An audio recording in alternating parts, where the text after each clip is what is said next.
የኤርትራ ጦር ወደ ትግራይ በጥልቀት እየገባ ስለመሆኑ ተነገረ። የኤርትራ ጦር ወደ ትግራይ በጥልቀት ዘልቆ ስለመግባቱ በርካታ ዘገባዎች እያመለከቱ ነው። የኤርትራ ጦር ከባለፈው ወር ጀምሮ በኢትዮጵያ ድንበር በመሻገር አዋሳኝ ቦታዎች በስፋት እየተንቀሳቀሰ መሆኑ እየተነገረ ነው። ኮንፍሊክት ዞን የተሰኘው የዜና ምንጭ አሁን ላይ የኤርትራ ጦር የሽሬ ከተማን የከበበ አይነት እንቅስቃሴ ውስጥ መሆኑን ዘግቧል።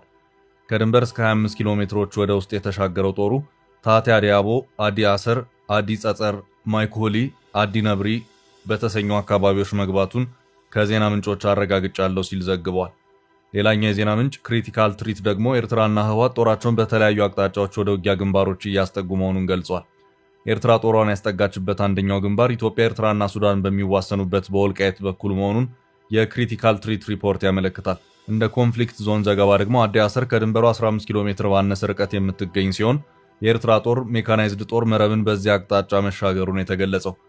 አዲ ጸጸር ከፍተኛ ስፍራ የሆነ አካባቢ ሲሆን ከድንበር እስከ ሽራሮ የሚወስዱ መንገዶች ያሉበት ነው። ማይኩሊ ከዚህ ቀደም በ2022 ጦርነት ከፍተኛ የጦር አውድማ የነበረች ስፍራ ስትሆን ከድንበር ያላት ርቀት እስከ 25 ኪሎ ሜትር ይገመታል። እንዲሁም የኤርትራ ጦር አዲ ነብሪ አዲ በምትሰኘውና ወደ ተከዜ ወንዝ ቀርባ በምትገኘው ስፍራ መገኘቱ ተመላክቷል። በዚህም የኤርትራ ጦር የሽሬና ሁመራ መስመሮችን ኢላማ ያደረገ እንቅስቃሴ እያደረገ መሆኑን የተመላከተው። ኢትዮጵያ በወሩ መጀመሪያ የኤርትራ ጦር ድንበሬን አቋርጦ ገብቷል ስትል መግለጿና የኤርትራ መንግስት ጦሩን እንዲያስወጣ ደብዳቤ መጻፏ ይታወሳል። የኤርትራ ሰራዊት የኢትዮጵያን ሉዓላዊ ግዛት በመጣስ በሰሜን ምስራቅ አቅጣጫ ግልጽ ወረራ ፈጽሞብኛል ሲል የገለጸው የፌዴራል የውጭ ጉዳይ ሚኒስቴር ነበር።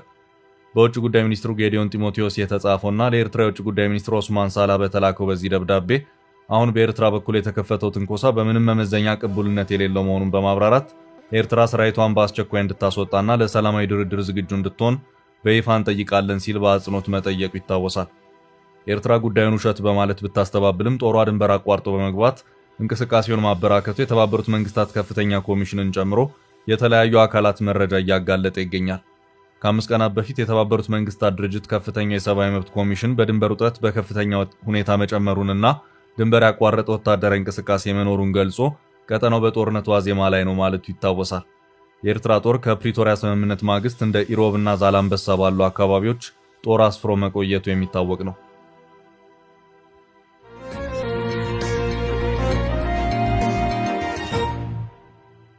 በቀጣይ ርዕስ ማክሰኞ በ4 ኪሎ ሊመከር ነው። በመጪው ማክሰኞ የካቲት 10 ቀን 2018 ዓ.ም በ4 ኪሎ ሊመከር መሆኑን የሚያመለክት አንድ መረጃ ወጥቷል። ባለፈው ዓመት እቅድ ተይዞለት ሳይሳካ የቀረ ምክር ነው። በአንድ ዓመት ጊዜ ውስጥ ብዙ ነገር ተለዋውጧል። ይሄ መጪው ማክሰኞ 4 ኪሎ ምክር እጅግ ወሳኝ የተባለለት ምክር ነው። ኢትዮጵያን ጨምሮ በአፍሪካው ቀንድ ውጥረቶች በነገሱበት ሁኔታ የተለያዩ ሀገራት ሚኒስትሮች ወደ አዲስ አበባ ጎራ ብለው 4 ኪሎ ላይ ሲመክሩ የሰነበቱ ሲሆን አሁን ደግሞ የቱርኩ ፕሬዝዳንት ረሲፕ ታይብ ኤርዶጋን በመጪው ማክሰኞ አዲስ አበባ በመግባት ከጠቅላይ ሚኒስትር አብይ አህመድ ጋር የሚመክሩ መሆኑን የሀገሪቱን ፕሬዝዳንታዊ ጽሕፈት ቤት ዋቢ ያደረጉ የቱርኩ ዜና ወኪል አናዶሉ ባሰራጨው ዘገባ አመልክቷል። ፕሬዝዳንቱ ማክሰኞ እግራቸው አዲስ አበባን ከመርገጡ በፊት ሰኞ ዕለት በተባበሩት አረብ ኤምሬትስ ቆይታ የሚያደርጉ መሆኑንም ዘገባው አክለዋል። ቱርክ በአፍሪካው ቀንድ ሰፊውን ኢኮኖሚያዊና ፖለቲካዊ ብሔራዊ ጥቅሞች ያሏት ሀገር ናት።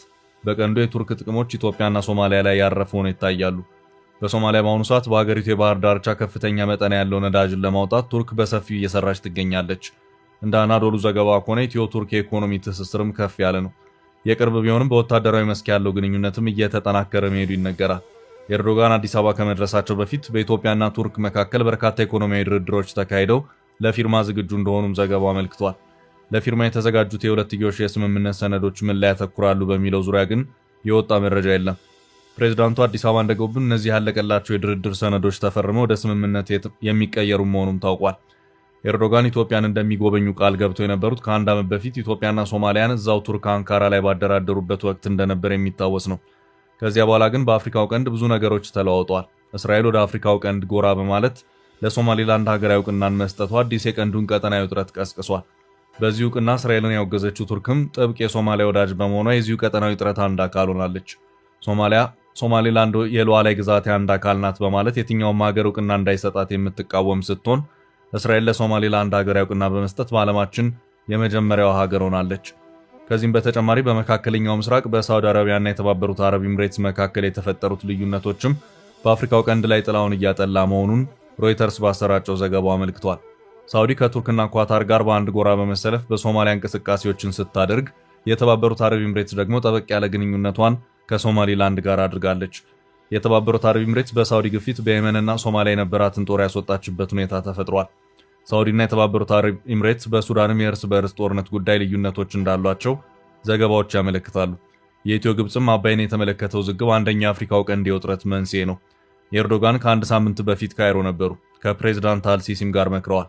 የግብፁ ፕሬዝዳንት አብዱልፈታህ አልሲሲም በተመሳሳይ መልኩ የተባበሩት አረብ ኤምሬትስ የነበሩ ሲሆን አሁን ወደ ተባበሩት አረብ ኤምሬትስ የመጓዙ ተራ ደግሞ የፕሬዝዳንት ረሲብ ጠይብ ኤርዶጋን ሆኗል። በእስራኤል የሶማሊላንድ እውቅናና እንቅስቃሴ ክፉኛ የተበሳጩት ኤርዶጋን ወደ ሶማሊያ ኤፍ-16 ጀቶችን ከማስገባት ጀምሮ ታንኮችን ሳይቀር ልከዋል። ኤርዶጋን ከጠቅላይ ሚኒስትር አብይ አህመድ ጋር በሚኖራቸው ቆይታም ከሁለቱ ሀገራት ኢኮኖሚያዊ ትስስር ባሻገርም በቀጠናዊ ጉዳዮች ይመክራሉ ተብሎ ይጠበቃል።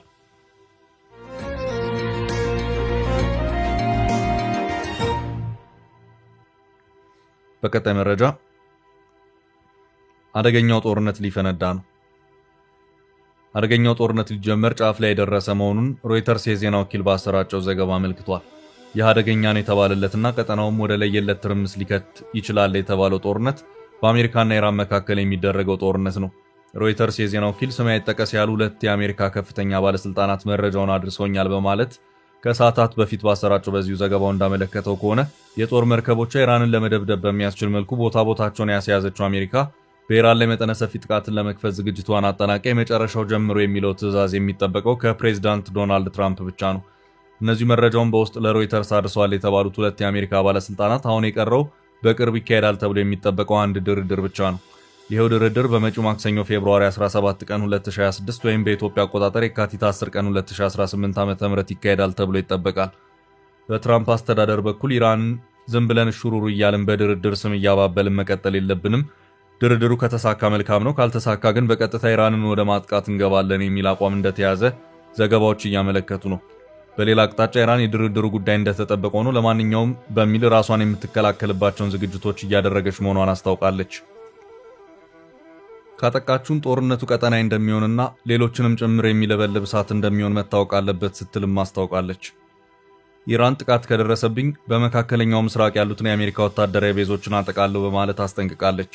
ሮይተርስ በዘገባው እንዳመለከተው ከሆነ አሜሪካ በአሁኑ ሰዓት በመካከለኛው ምስራቅ በዮርዳኖስ፣ ኩዌት፣ ሳውዲ አረቢያ፣ ኳታር፣ ባህሬንና የተባበሩት አረብ ኤምሬት ውስጥ ወታደራዊ ቤዞች አሏት። ከዚህ ቀደም ከወራት በፊት ከእስራኤል ጋር በተካሄደው የ12 ቀናት የአየር ኃይልና የሚሳኤል ጦርነት በመጨረሻ አሜሪካ ከእስራኤል ጋር ተደርባ ኢራንን በማጥቃቷ ኢራን በኳታር የሚገኘውን የአሜሪካ ወታደራዊ ቤዝን ኢላማ ባደረገ መልኩ ሚሳኤሎችን የተኮሰች መሆኗ አይዘነጋም። ከዚህም በተጨማሪ አሁን ባለው ሁኔታ አሜሪካ ኢራንን የምታጠቃ ከሆነ ኢራን እስራኤልን በሚሳኤል ልትደበድብ ትችላለች የሚል የሰፋ ስጋትም አለ። የእስራኤሉ ጠቅላይ ሚኒስትር ቤንያሚን ኔታንያሁ ከሰሞኑ ወደ ዋሽንግተን አምርተው ከፕሬዝዳንት ትራምፕ ጋር የመከሩ መሆኑ አይዘነጋም። በተለይ የጦርነቱ ጊዜ የሚራዘም ከሆነ ሊያስከትል የሚችለው ዘርፈ ብዙ ጉዳትም ከፍተኛ ነው እየተባለም ይገኛል። እንደ ሮይተርስ ዘገባ ከሆነ የትራምፕ አስተዳደር የጦርነቱን ንድፍ ሲያወጣ በ2 ሳምንታት ውስጥ አጠናቅቀዋለሁ በማለት ነው።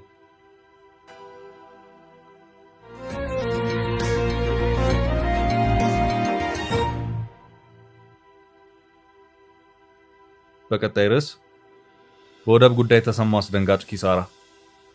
ኢትዮጵያ የባህር በር የሌላት ሀገር መሆኗና በወደብ እጦት በቢሊዮን ዶላር ኪሳራ እየደረሰ እንደሚገኝ ያመለከተ አነጋጋሪ ጥናት ይፋ ሆኗል። ይህ ኪሳራ በ2024 ብቻ ከሀገሪቱ አጠቃላይ ምርት ከ13 እስከ 23 በመቶ የሚሆነውን ድርሻ እንደሚሸፍን በጥናቱ ተገልጿል። ኢትዮጵያ የባህር በር የሌላት ሀገር መሆኗና በወደብ አገልግሎት ላይ ያጋጠሟት ከፍተኛ ገደቦች በየዓመቱ ከአጠቃላይ ሀገር ውስጥ ምርት ጂዲፒ ከ19 ቢሊዮን እስከ 31 ቢሊዮን ዶላር እያሳጣት መሆኑን የኢትዮጵያ ፖሊሲ ጥናት ኢንስቲትዩት ፒኤስአይ ይፋ ባደረገው አዲስ ጥናት አመልክቷል።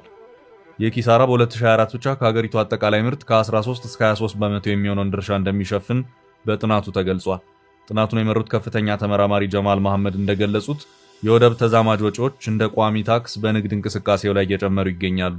ቀጥተኛ ወደብ ክፍያዎች የንግድ ዋጋውን 12.2 በመቶ የሚይዙ ሲሆን በእቃዎች መዘግየትና ብክነት ምክንያት የሚጨመረው 3 በመቶ ተደምሮ አጠቃላይ ወደብ ወጪውን 15.2 በመቶ ያደርሰዋል። በ2024 ብቻ ያጋጠመው ከ16 ቢሊዮን ዶላር በላይ ንግድ ኪሳራ ሀገሪቱ በዚሁ ዓመት ለውጭ ዕዳ ከከፈለችው ክፍያ 193 በመቶ ብልጫ አለው።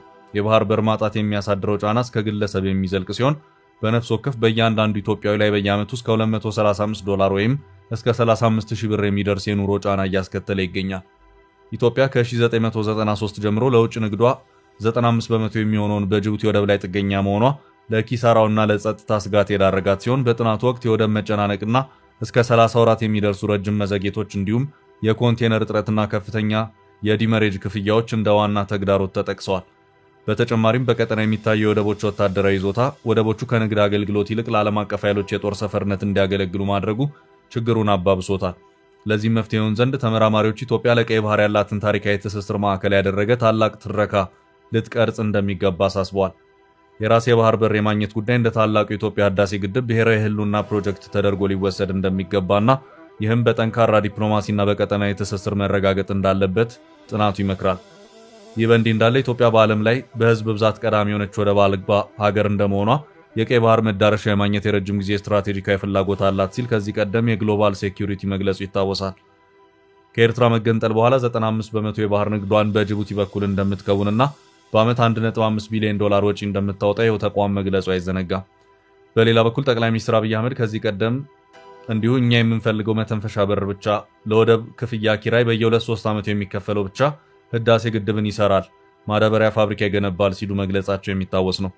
መተንፈሻ በር በየትኛውም ከመጣ በግዥም ይሁን በሊዝም ይሁን የምንፈልገው እሱን ነው ያሉት ጠቅላይ ሚኒስትር አብይ አህመድ ይህም የህዝብ ቁጥር ከመጨመሩ ጋር በተያያዘ መሆኑን በመግለጽ አሁን ባለው አካሄድ መሸከም አንችልም ሲሉ መናገራቸው ተዘግቧል። በቀጣይ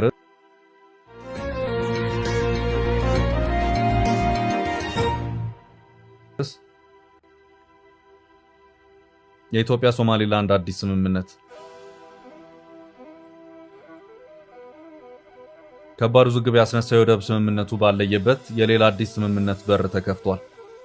በቅርቡ ከእስራኤል የመጀመሪያውን የሀገርነት እውቅና ያገኘችው ሶማሊላንድ ከኢትዮጵያ ጋር አዲስ ስምምነት ልትፈራረም መሆኑ ተሰምቷል። የራስ ገዟ ፕሬዝዳንት አብዱረህማን መሐመድ ኢሮ ከሲኤንኤን ጋር ባደረጉት አዲስ ቃለ መጠይቅ ሀገራቸው ከኢትዮጵያ ጋር የንግድና ትራንስፖርት ስምምነት ለመፈራረም ዝግጅት መጠናቀቁን ይፋ አድርገዋል። ከ2 ዓመት በፊት አዲስ አበባና ሀርጌሳ የመግባቢያ ስምምነት መፈራረማቸው ይታወሳል። ኢትዮጵያ የሶማሊላንድ እውቅና በመስጠት በአንጻሩ ሀርጌሳ የባህር መዳረሻ ለመስጠት ነበር የተስማሙት። ሆኖም ስምምነቱ ባስነሳው ቀጠና አቧራ ሳቢያ ሳይፈጸም ቀርቷል። የሶማሊላንዱ ፕሬዝዳንት አብዱረህማን መሐመድ አብዱላሂ ሀገራቸውን የኢንቨስትመንት ሁኔታ በተመለከተ ከሲኤንኤን ቢዝነስ የአረብኛ ክፍል ጋር ቃለ ምልልስ አድርገዋል። ፕሬዝዳንቱ ሀገራቸው ሰላማዊ፣ ዲሞክራሲያዊና ምርጫ የምታደርግ ነፃ ሀገር መሆኗን ገልጸው ከእስራኤል ያገኙት እውቅና ብዙ ኢንቨስትመንት እንደሚስብ አውስተዋል። የሀገሪቱ የመጀመሪያ የውጭ ኢንቨስትመንት የመጣው በ2016 በዲፒ ወርልድ የግማሽ ቢሊዮን ዶላር መሆኑን ያነሱት ፕሬዝዳንቱ የተባበሩት አረብ ኤምሬቶች በርበራን ከኢትዮጵያ የሚያገናኘውን ኮሪደር በመስራት በርበራ ከሶማሊላንድ አልፎ ጥቅም እንዲሰጥ ማድረጓን ጠቅሰዋል።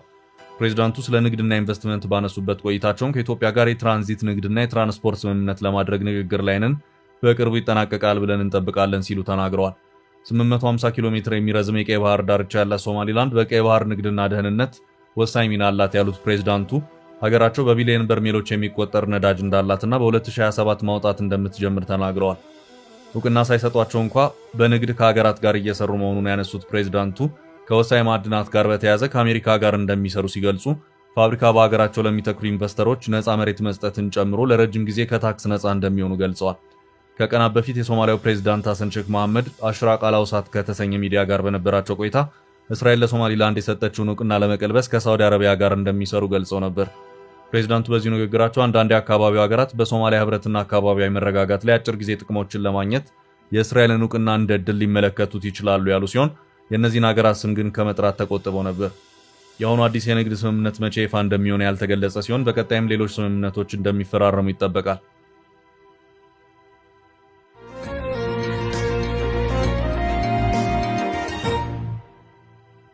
በቀጣይ መረጃ ቻይና አጎዋን ተካች። ቻይና ለአፍሪካ ሀገራት ከታሪፍ ነፃ የምትሰጥ የንግድ ዕድል ከሰሞኑ በእጅጉ አስፍታለች።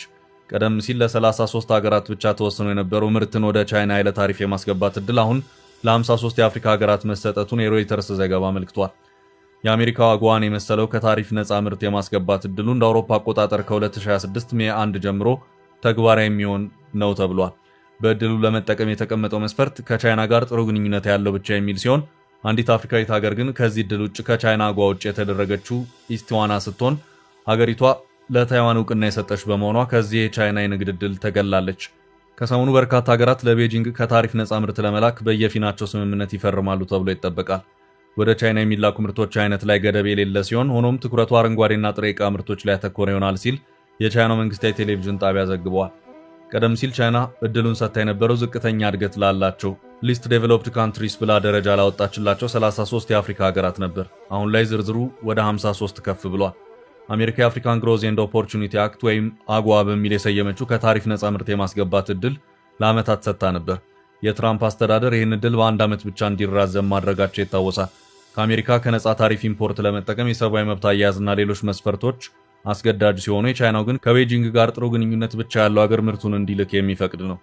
የቻይናው አጓ በቋሚነት ያለ ገደብ የሚተገበር ሲሆን የአሜሪካው በዓመትና በቀን የተገደበ ነው። ለዓመት የተራዘመው የአሜሪካው አጓ በዓመቱ ዲሴምበር ወር ላይ የተጠናቀቀ ነበር። ወደ ቻይና የሚላኩ ምርቶችና አይነት ላይ ገደብ የሌለው ሲሆን የአሜሪካው ግን 1800 ምርቶች ተዘርዝረው የተገደቡበት ነው።